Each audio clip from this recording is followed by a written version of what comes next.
LSU, Clemson, Saturday night, Death Valley. Not the real Death Valley if you're an LSU fan, but nevertheless, Death Valley.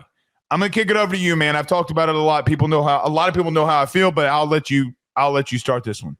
There are a lot of similarities with these two teams, and I'm like really excited for the fact that like this is an opening matchup. This is the opening primetime game that we were given. Two teams with such similar narratives.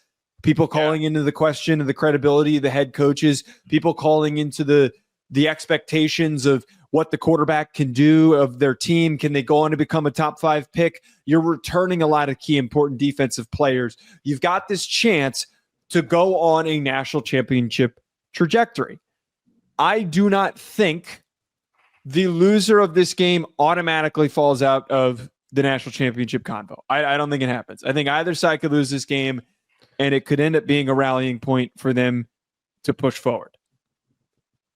But I think that what is very important here is the winner is going to have the ultimate momentum.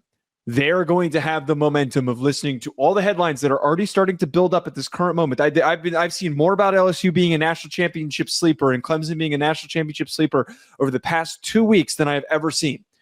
All of that buildup over the next 2 months is going to motivate these two teams that if they win, whoever wins will believe in themselves to win a national championship. I truly believe that the winner of this game will be in the national championship. I really think that whoever wins this game will go on to go that far. Listen. All right. Calm down.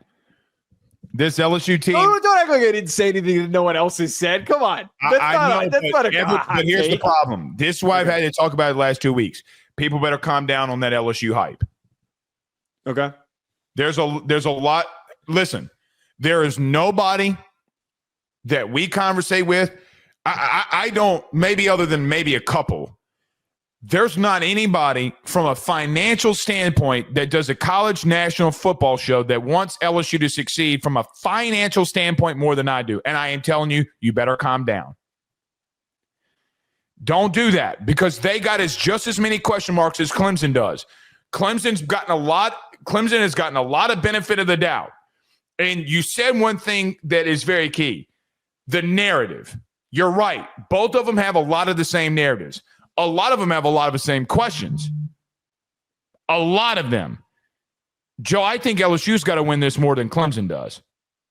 LSU's got to win this game because naturally they have a harder schedule.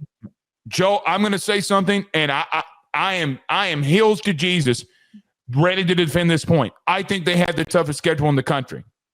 Does LSU? You want to talk about momentum? They got to go against 7 of the top 10 quarterbacks that me and you listed. 7.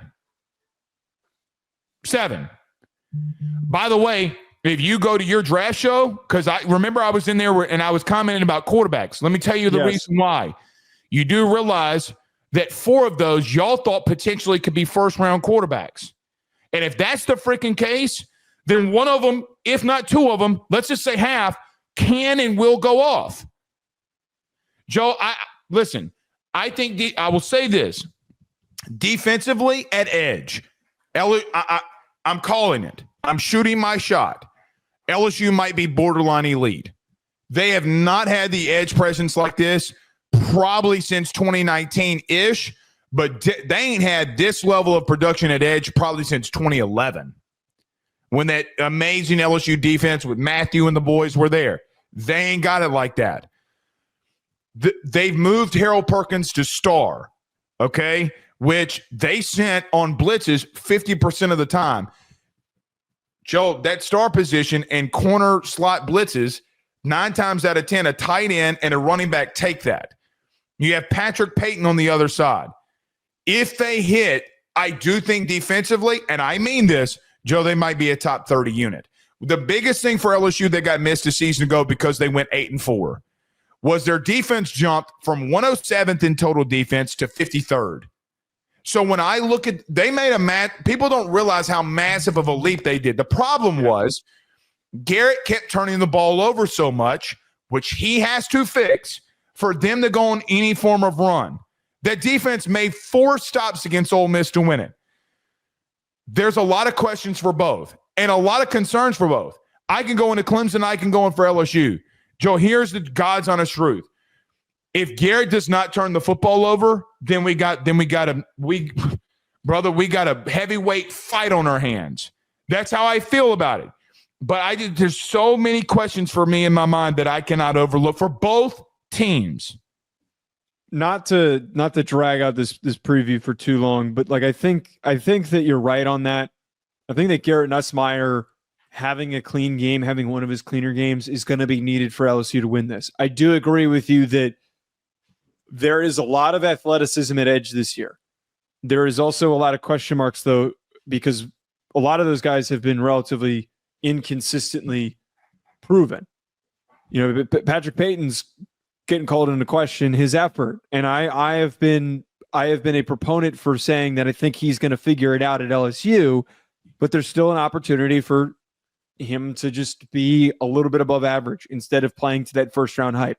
Harold Perkins consistently unavailable, health issues, and an inability to find a role for him.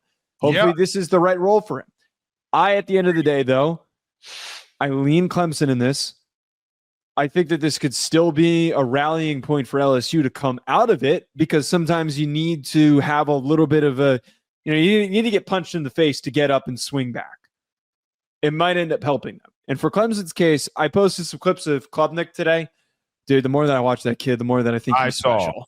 I really think that kid's special, and I really think that there is a lot of doubt being placed on him. I think that Cade Klubnik can go on to win the Heisman this year. I think he could go on to win a national title, could go on to be the first overall pick. His mistakes that he makes in his decision-making feel fixable to me, and some of his highlight plays are unbelievable, and his receivers down the stretch were making some unreal plays as well. There was one play, Antonio Williams, I didn't clip it yet, but I'm going to clip it and post it at some point, makes one of the most unreal catches. I don't even know if it was called complete or not, but it looked like he got his foot in. He completely, ball is placed right where it needs to be, but he completely readjusts, gets his foot in just barely, and comes out with the football. Like, the ability for that receiver room in Klubnik to take one more step forward, I think, is going to separate them. And in a game like this, it's just going to come down to a final drive. And if whoever is the ball last. Very well may. Very, very well may.